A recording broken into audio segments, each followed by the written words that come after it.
In this video, I'm going to show you how to use the hotels.com gift card. If you find this video helpful, please consider to like this video and subscribe to my channel. In saying that, let's just jump straight into the video.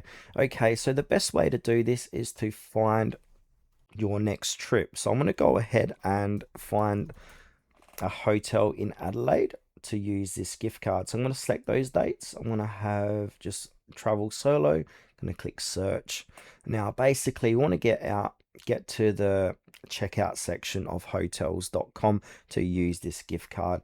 So I'm just going to scroll down, choose the room I'd like to stay in.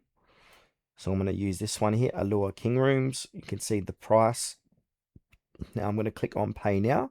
Now on the checkout page, I'll show you where to put in that gift card. So on the right of this page here, scroll down. We've got an option here to use gift card once this page fully loads. Here it is here. So use a gift card. We can also use a coupon if you got one. Go ahead and put in, I think it's a 16-digit gift card number, 12 or 16-digit gift card number. Put in your PIN code and make sure the PIN code and gift card is exactly what's on the card. Hit apply. And now whatever that gift card amounts to, it's going to deduct off this total and you've got to pay the remaining balance using a different payment method.